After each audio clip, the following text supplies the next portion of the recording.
ये जो क्वेश्चन है, ये बहुत सिंपल क्वेश्चन है। जिसने भी एनसीईआरटी की बुक पढ़ी है ज्योग्राफी की और एटलस को ढंग से स्टडी किया है, ऑब्जर्व किया है, उसके लिए क्वेश्चन इजी है।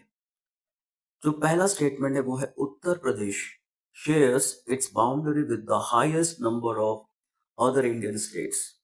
तो जब हम इंडिया का मैप ऑब्जर्व करेंगे, स्टडी करेंगे तो ये हमें साफ दिख जाएगा।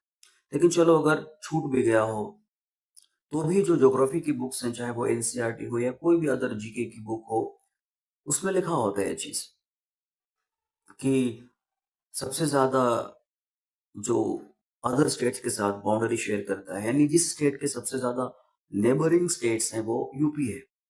तो पहला जो स्टेटमेंट है वो तो करेक्ट है obviously. Second statement, Rajasthan shares the longest international border among all Indian states. अब ये हमें सिर्फ एटलस को ऑब्जर्व करके, मैप को ऑब्जर्व करके, स्टडी करके मालूम नहीं चलेगा। लेकिन जो ज्योग्राफी का बुक होता है या जीके के बुक्स होते हैं, उनमें लिखा होता है, एनसीईआरटी के बुक में भी लिखा हुआ है कि जो वेस्ट बंगाल है वो लॉन्गेस्ट इंटरनेशनल बॉर्डर शेयर करता है। किसके साथ? बांग्लादेश के साथ। तो ऑब्वियसली जो सेकंड स्टेटमेंट है वो इनकरेक्ट हो गया, गलत हो गया। Third statement, Sikkim is the only state that shares its boundary with just one another Indian state.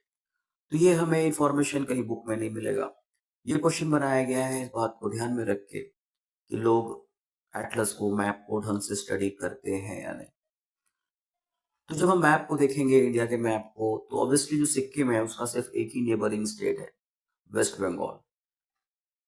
तो ऑब्वियसली वो एक ही स्टेट के साथ बॉर्डर शेयर करता है। लेकिन सिक्किम के अलावा मेघालय भी है, वो भी एक ही स्टेट के साथ बॉर्डर शेयर करता है, आसाम के साथ। तो सिक्किम ओनली स्टेट तो नहीं है। तो यहाँ पे हमारा जो ऑब्जर्वेशन पावर है उसको चेक किया जा रहा है। अब इस क्वेश्चन में नॉट करेक्ट पूछा है, तो 2 और 3 नॉट करेक्ट है, तो हमारा आंसर हो गया ऑप्शन सी। तो हमें एग्जाम में ये भी ध्यान देना होता है कि क्वेश्चन में करेक्ट पूछा है, नॉट करेक्ट पूछा है, इनकरेक्ट पूछा है, क्योंकि कई बार हमें आंसर पता होता है लेकिन फिर भी हमने ध्यान नहीं दिया क्वेश्चन पे और गलत हो गए। और एक नहीं, कई क्वेश्चंस हम एग्जाम में गलत कर देते हैं और फिर बाद में पछतावा होता है। तो जीएस का पेपर ऑब्वियसली नॉलेज तो टेस्ट करता है, लेकिन इसके साथ साथ एप्टीट्यूड, प्रेजेंस ऑफ माइंड भी चेक करता है, टेस्ट करता है। ऐसा नहीं कि सिर्फ एप्टीट्यूड सी सेट वाले पेपर में टेस्ट होता है, जीएस वाले पेपर में भी हमारा जो एप्टीट्यूड है, प्रेजेंस ऑफ माइंड है, वो टेस्ट किया जाता है। इसलिए हमें ऐसी गलती नहीं करनी है।